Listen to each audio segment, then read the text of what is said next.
Welcome. Good morning. Good day. Good afternoon. Good evening. Where are you? It could be any of those things. So I hope that you let me know where you are physically and what you're grateful for.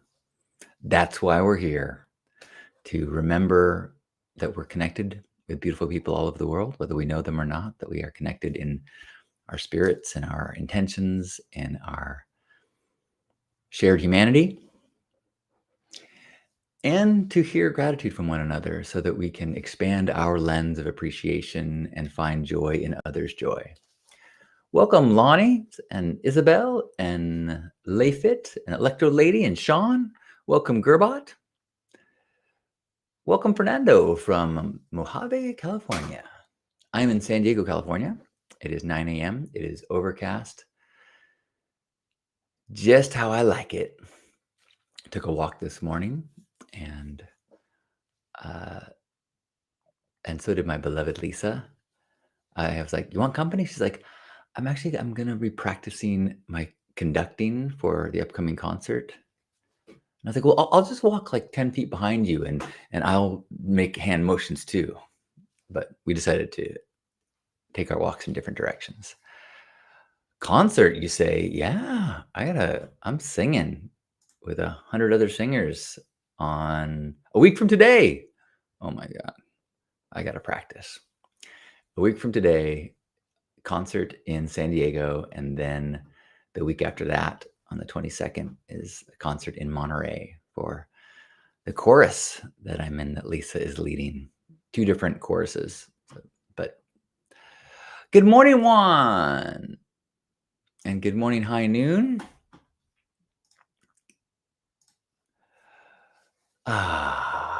Anybody have anything they're grateful for they would like to share?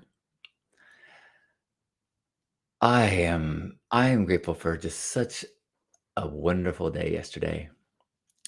I got so much quality time with Lisa, my fiance, and it was a treat. She is in the process of putting together a limited series podcast called A Song for All of Us. Go to asongforallofus.org, or you can look for A Song for All of Us on Spotify or Apple Podcasts. And it's the theme of all of our songs that we're singing are about finding harmony in a world full of conflict. And so she did a podcast to accompany that, and interviewing like Sora from Mamuse, who's they're partnering with our songs. We're doing a number of their songs and singing with them in the concerts. So interview with one of the women in Mamuse, an interview with Richard Rudd, author of the Gene Keys, a number of other people that are wise in ways of harmony and love.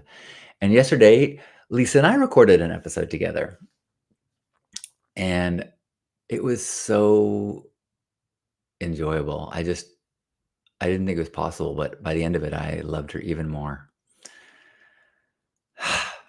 And like, she knows me so well that during the course of the interview, like, some of the things she asked me, she was giving me an opportunity to share things that are important to me, like gratitude and gratitude practice, and why and how a daily gratitude practice, especially in a group, can be so beneficial. But some of the questions she asked me, I wasn't just regurgitating stories or things that I've said before, but I was uncovering self-awareness in new ways, and it was really fun. And we shot it in the same room, so I for the first time ever, I hooked up like two microphones, and so we basically recorded it while looking in each other's eyes, and it was. I'm really crossing my fingers that when her busy season dies down, that we can start a podcast that we do together. So we can just have scheduled hour blocks where we just look into each other's eyes and have conversations. Let's see. Natasha says, "Good morning from beautiful Albuquerque International Balloon Fiesta. I'm so grateful for the awesome sky candy here where I live. It feels magical. I am in awe every time I see the balloons in the sky." I saw a couple balloons last week, and it really it is a magical feeling, like the opposite of fireworks. Like, fireworks are kinda like this aggressive, "Wow," and sky balloons are like, "Ah," but also otherworldly. Natasha's also grateful to Dax for the Canon DSLR and the zoom lens to take pictures of them from the balcony. Fun, fun. What are you grateful for? Gearbot is grateful for the NTSB. We had an air ambulance helicopter crash on the freeway here last night. Whoa, no patients on board, and all three crews survived, partially because the NTSB recommended upgrades to fuel systems so they don't start on fire post crash. Wow. Amazing and fascinating, and go science, and uh, what a thank you for that awareness.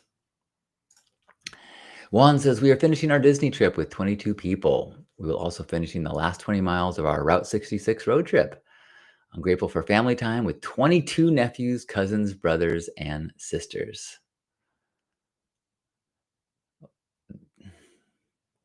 Family. Thank you for that reminder and letting us appreciate through you the joy of a big gathering of relatives. I am trying to figure out if I'm going to go to Colorado Springs on November 1 for the memorial for my uncle. It's also First Saturdays, and I think I gotta go. Not gotta, but it's like, I think, maybe that's the message I needed to hear, that, you know, this is the first real family gathering since a grandparent passed. So maybe I should reevaluate priorities and just make sure I get there and know that First Saturdays will continue on without me.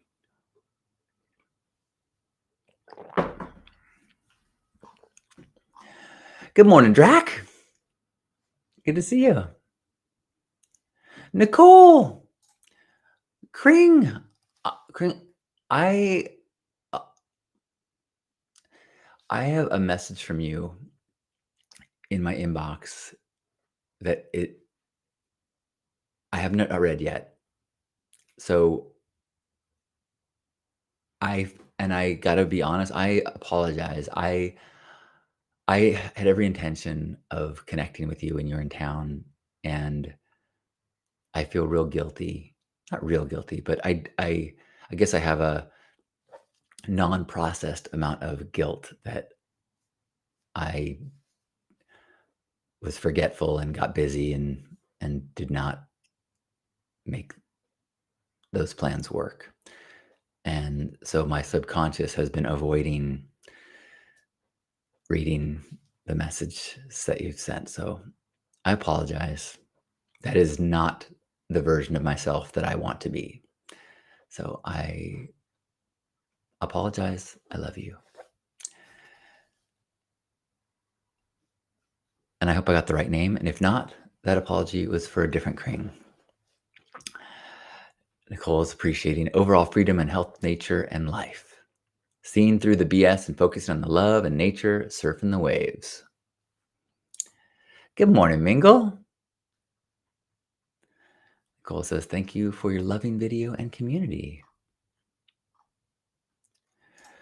Mingle says, you can do First Saturdays anytime, but you only do funerals once. Yeah. Thanks. Joya says, good morning. Grateful I caught the giant harvest moon rising, and grateful for the practice of gratitude, which helps my own harvest to continue to grow. Count your many blessings. Name them one by one. Beautiful. And welcome, Michael and Brenda, and I am Opal. Good morning, Urban Monk. Good morning, Sarah. Urban Monk is grateful for rain. We finally got rain. No moisture here yet. San Diego's not known for its rain. Sarah says, good morning. So grateful to have returned to my cozy home after months on the road on a successful, fun show season. Happy to be here with you all. Well, congrats on a successful season. I I I'm just so overflowing with my gratitude for my partner. There was, and I'm grateful that it gave me an incentive to try to set up equipment. I believed I had the ability to do 2-channel recording with 2 good mics, but I'd never actually done it successfully, and I was incentivized to get it working. And so then we sat down and we probably recorded for half an hour, and then Lisa said, "Can I take a moment?" And like, I'm not feeling connected. I was like, "Sure." Yeah. And then she said, "Can we just off the record, not recording, can we just kind of brainstorm and talk about the the aspects of our relationship and the practices of our relationship that are in line with the theme of this podcast of harmony and working through conflict?" And so we did that for a few minutes while we're holding hands and just talking. And then she's like, "This is very helpful. Okay, I'm feeling connected now." She says, "Can we start over?" I was like, "Sure, yeah."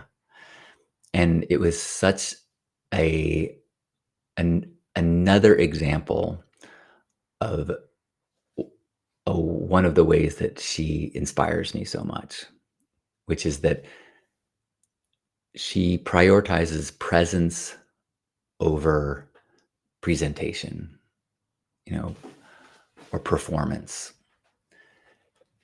And so it's easy, when you've got a microphone and you're hitting record and you get in the head of like you can slip out of presence and into planning, strategizing, and she's really good at getting present and then just trusting that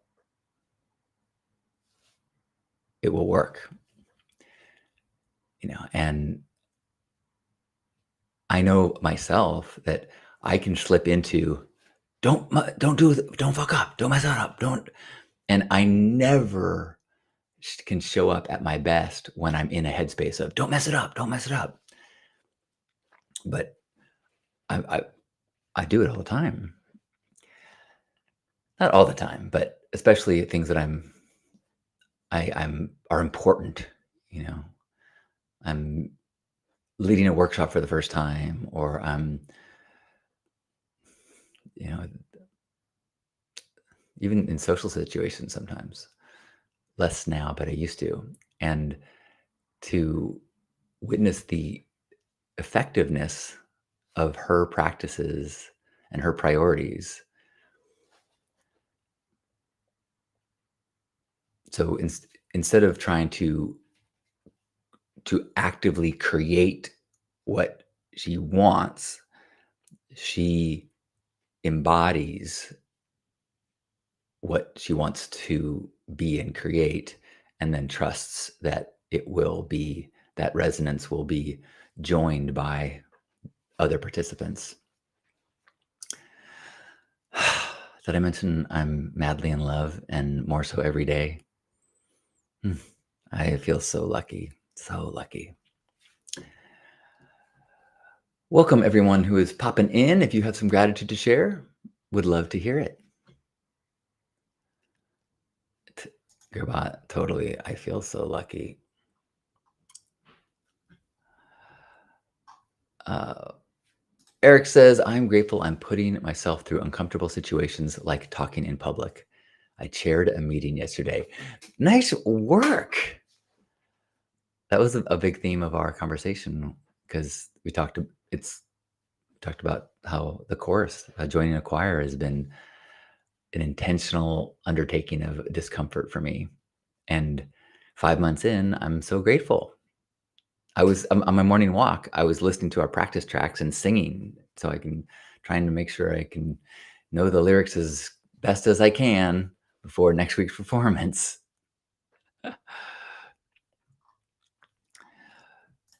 Natasha says, speaking of partners to be grateful for, mine cut a larger hole in the wall for a biggie doggy door that has made it so our oldest senior dog is able to go in and out of her on her own. He spent a lot of time on it this past weekend, and it was no easy task. But he did it because I asked him to, even though he'd never done such a thing before. And of course, he succeeded. Love that guy. Oh, that's so great. We are blessed. Yes. Akelare says, I'm grateful for gratitude and grateful I might be seeing my favorite K-pop group. The tickets will be on sale on Tuesday. I'm hoping I can get them. I'll cross my fingers for you.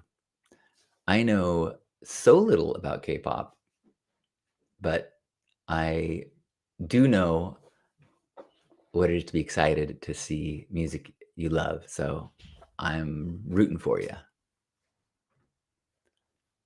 Oh, Maria.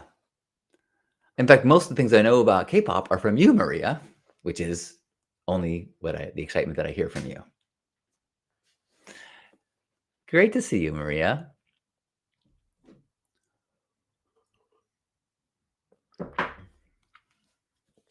Anyone else want to share some gratitude? I'm grateful for the opportunity to be an editor for Lisa for editing her podcasts. Put up a new one live yesterday, and now I'm editing the one of us talking, which is it's super fun and also kind of hard because I have a bias. I love her, and I'm quite fond of myself. So I just think it's so delightful. So I think, but there's a few times when I was cracking jokes that I'm not sure everyone will get, and then the AI kind of voice, like I generally run the audio through an AI program to clean it up because I'm not a sound engineer. And the one problem is that the AI often removes or softens laughter, which sucks because I love hearing the guests or my fellow hosts laughing. So sometimes I have to take the fixed audio and look for the places where the sound waves don't match with the fixed and the original, and then go, okay, that I got to take the original laughing and drop it into the fixed timeline, which is pretty tedious and almost defeats the purpose of an AI tool.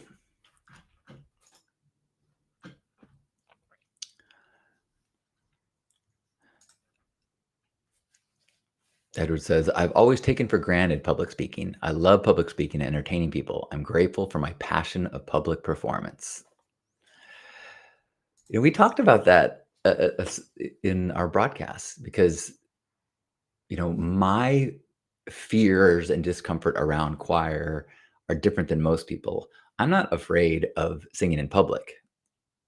Oh, I didn't sing today, but I often sing at the beginning of every episode. In fact, maybe I should do it now just so I can not feel like I'm a liar when I say I sing every day. But I usually improv it. I usually start singing and I don't know where I'm gonna go. I let the words come out and I let the love feeling show. I usually take a little time to talk about gratitude, and then almost inevitably I rhyme it with good attitude. It's because we are together and that makes it so fun. And if you've got gratitude, please share with everyone. Hug Nation, lives for you. Hug Nation, that's what we do. See, I got no problem singing in public. but it's the lyrics and remembering lyrics. And then I go, don't do it wrong. Don't do it wrong. And that's my big fear edge. So we talked in the broadcast about how like some people love singing, but are panicked about doing it in public. I got no problem with public. I'm fearful of doing it wrong. So if there's no way I can do it wrong, like I can't improv wrong. It could be not a good one, but there's nobody else singing next to me that's like, you're fucking this up. You're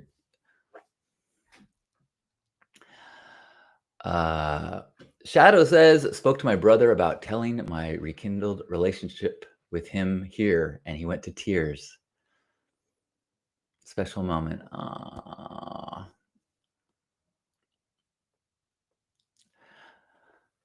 Bravo. Bravo. Thank you.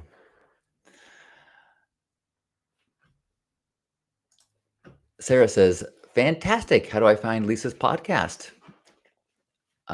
It is A Song for All of Us.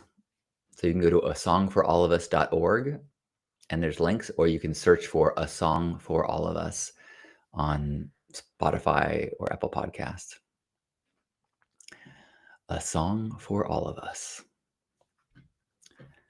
Oh, you know what? I'm going to do this. I'm going to play a little clip that I just made of her and Richard Rudd. That's what I'll do. Maybe. We'll see. No, that's not it. There we go. Oh, that's not it either. That's it. Music as a kind of living, truth is so part of my life. Not only listening to music, but knowing that the musical structure of the universe. I mean, it's so like in my blood, and it's in the language I use, in the gene keys, and it's in the words that I write, and it's in the kind of the gaps between the words, and it's in the art of contemplation, which is a deeply musical, poetic, right brain way of moving through life. I feel like song and contemplation are such good companions because contemplation takes us up to a cliff's edge, after which we must leap. And song is one of those, music is one of those energetic bridges that can leap in a way that's different than words. Yeah. Thank you, Richard. Such gratitude. This is a song for all of us. This is a song for all of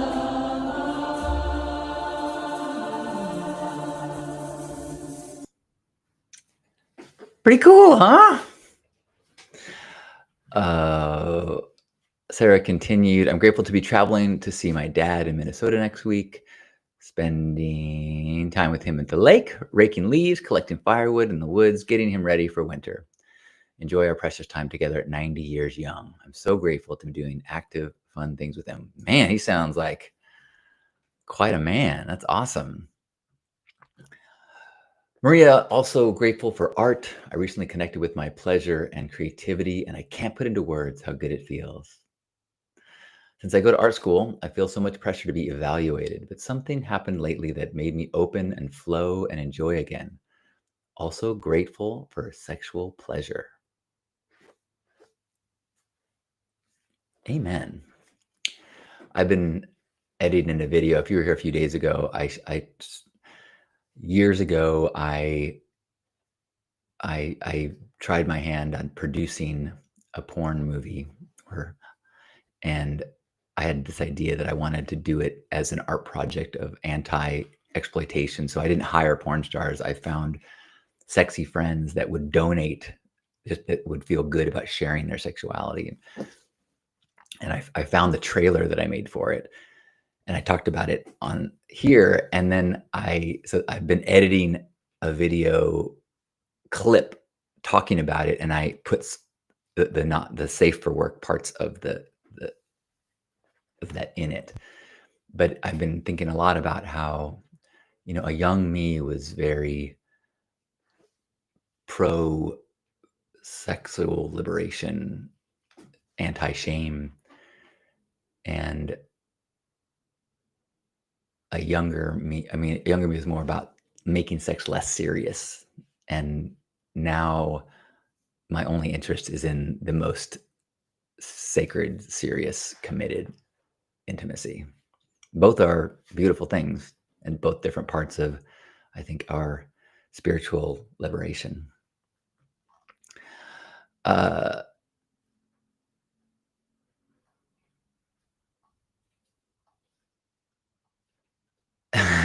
Edward said, this is one of my favorite parts of the day.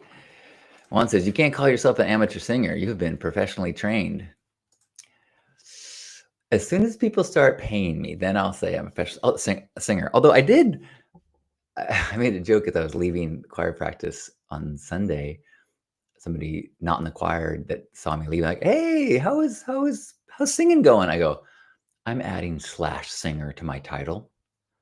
I'm now John Halcyon Stin, artist/singer. Michael, good morning. Michael says, grateful for how having pink hair forces me out of my old habit of playing small. I love that. And I totally know what you mean. And I also know my personal experience is that there are sometimes when I don't have the energy or the grounding to be that big in the world, that noticeable. Thankfully, there are hats, and a beanie can usually cover all evidence of pink hair, which is one of the luxuries of, what's weird about you being hair or something, or tattoos, because you can cover. There's a lot of other traits of uniqueness that people cannot just hide, and that is something that I cannot imagine. But I do love how, as you say, the pink-haired person is forced to be available because you're a walking conversation piece. Heinen says, very rad. What two amazing folks talking, and another that edited that segment. Thank you. Nice. Mike just re-died. It was a good day to die. Joya says, I love this interview, John. I've been listening after dinner. I'm so happy to hear that. Welcome, Silas. Sarah says, congratulations to Lisa. Can't wait to listen and sing with her sometime. Spread the pink. Natasha says, pink hair makes strangers smile. I love that. Smile or scorn. I think that the two common reactions. One is a reminder that life is more fun and whimsical and less serious and more playful and more creative than maybe we caught ourselves believing. And seeing people with bright colored hair, like, yeah, life isn't as drab as we tend to make it. And there's other people who feel like being different is breaking the unspoken code of conformity. And rather than feel liberated by this example of freedom, they feel a defensive need to attack it. But I have faith that even that upset that they are dealing with is a step towards the eventual crumbling of an unnecessary wall.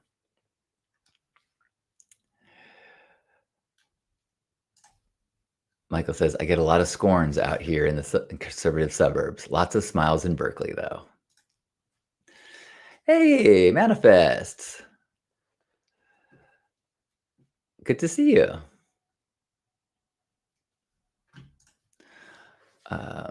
Oops. Gerbot says, also grateful for a new AI coding tool called Cursor that has been blowing my mind with how smart it is and how productive I have been using it. Dare I say, near 100 times an increase in productivity. Wow. Wow.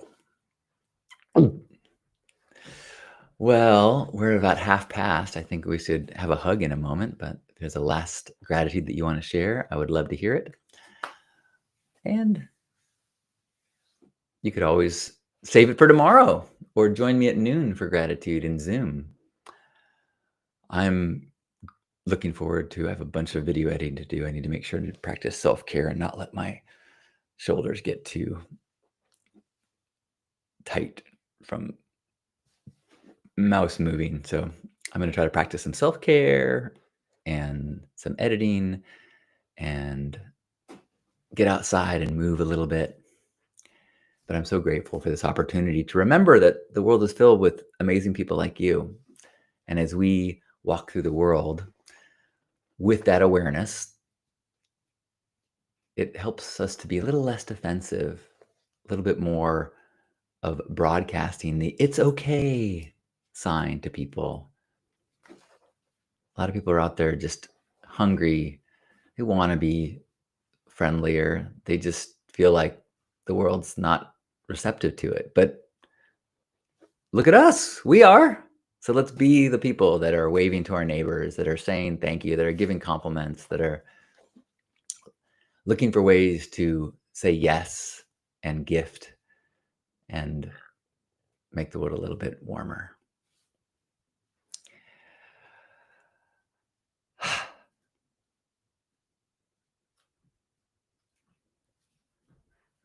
Enjoy your workout, Joyous.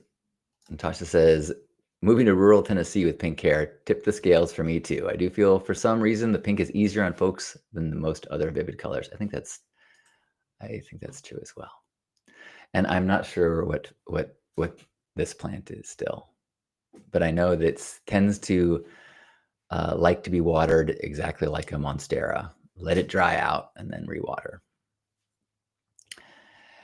Heinun's going to be here now with more self-love and care to help embrace this gift of the day. Tasha says, thank you for my t-shirts because they open those conversations for me like pink hair does. I love that. Yes, you can always find, if you're curious about a t-shirt, go to lifestudent.com and there's a link to the t-shirt store there. Edward says, I'm getting better at being less defensive and putting myself out there more and more every day. You guys help me so much. I love you guys. Wherever you are, let's give ourselves a squeeze, give a hug, feel that embrace from one another, feel us holding you, feel us, although experiencing this reality through our singular human experience, through just two eyes and one mind, we're all part of this massive human organism. So let's recognize that we are under our own spell of biases and all sorts of experiences and misunderstandings, and doing the best we can, and so is everyone else. So let's forgive ourselves and forgive others and just have a little gratitude for being conscious in this incredible universe together with one another as we take a deep breath in and squeeze. On behalf of Grandpa Caleb and everybody here, thank you for joining us for Hug Nation Live.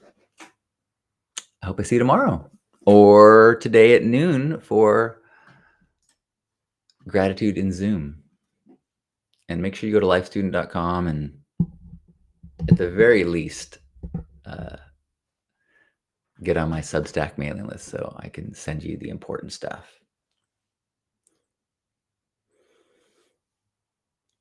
Apachurro means great big hugs in Spanish. Well, apachurro to all.